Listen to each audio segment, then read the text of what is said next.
I'm with Senator Kamala Harris. I want to ask you about some developing news on this Saturday. The British Prime Minister has just announced that next Thursday they'll begin a month-long lockdown in England. Notwithstanding the ability to enforce that here, would it be something, depending on how COVID continues to expand in the U.S., that a Biden-Harris administration would consider?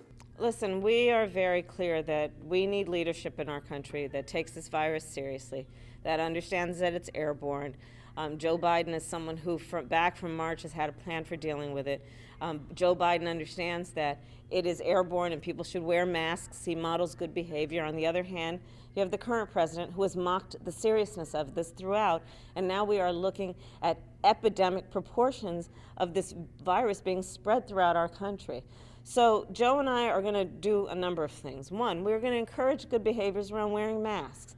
We're going to institute what is already a plan that we have for national testing and treatment, and when God willing we get a vaccine, distribution of that for free.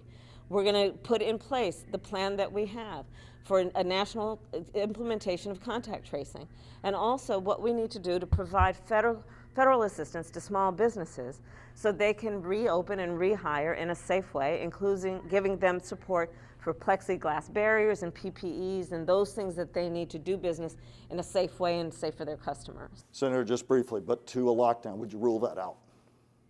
I don't think that we are at a point of considering a national lockdown, but... And understanding there'd be enforceability issues in this country, but thank you for that response.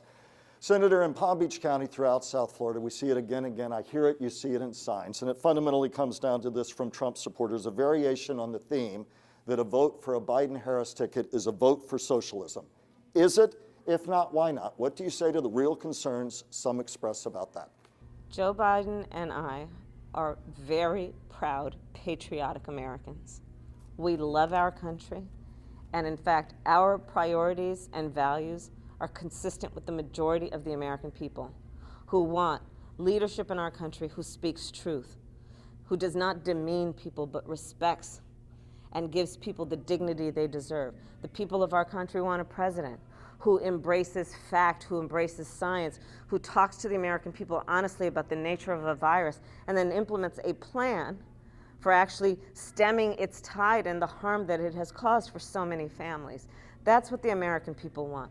The American people want a president and an administration, such as what the Biden-Harris administration will be, that builds back up our economy, builds it up in terms of infusing federal dollars to small businesses, to small startups, so they can grow or they can develop. The work that we are going to do to help home ownership, to help what we need to do to grow the economy around an investment in infrastructure that's about millions of jobs that will be created. These are the things that are going to happen under a Biden-Harris administration. Senator, the other theme that I know you've heard again and again and that is being talked about among Trump supporters is that President Trump is a law and order president, that the Biden-Harris administration does not respect law enforcement and is not for law and order. You've heard it again and again. Again, for people who say that's a real concern for me, how concretely do you answer that concern? Joe and I have one very clear sense of purpose when it comes to community safety. We will enforce the laws, but we also understand there needs to be reform of the system in a way that there are equitable outcomes. But, you know, frankly, Donald Trump has been trying to put fear in the hearts of the American people in terms of all of this talk. Joe and I absolutely believe in enforcing the laws, and in particular laws that relate to violent and serious crime. But we also believe that we need to reform the system and engage in what can be a more fair and equitable system in terms of outcomes. Senator, health care I know is of paramount importance. Your supporters say you nuanced your position. Your critics say that on Medicare for All you were for it, then against it. Also, they argued that at one point that you suggested at least that private health insurance might go away. Where do you stand on health care as we move into the final days of the election? What is your commitment to voters in South Florida? You have my absolute commitment that we are going to expand coverage.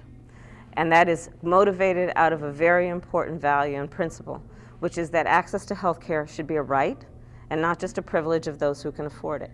So we will expand the Affordable Care Act in coverage. We'll bring down the cost of prescription drugs and premiums. We will also bring down eligibility for Medicare to age 60. And we will make sure that we deal with health care understanding that the body doesn't just start from the neck down, it includes the neck up, and that's about mental health care. This is our approach, which is to make sure that every American, especially when we're in the midst of a public health crisis, that they are protected, and in particular those who have pre-existing conditions. And the important piece here is this. In Florida alone, 8 million people have pre-existing conditions. If Donald Trump has his way, who is suing to get rid of the Affordable Care Act, pre-existing conditions can again be a vulnerability and a basis for insurance companies denying coverage.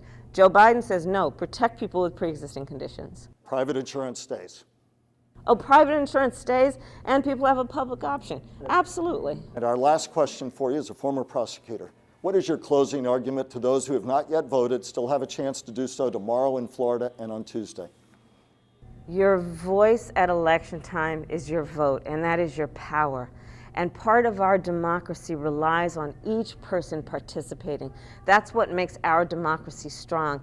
And if we love our country, we have to understand that our democracy is as strong as each American's participation in this process. Senator Kamala Harris, thank you so much for your time with our audience. Thank you. It's good to be with you. Thank you.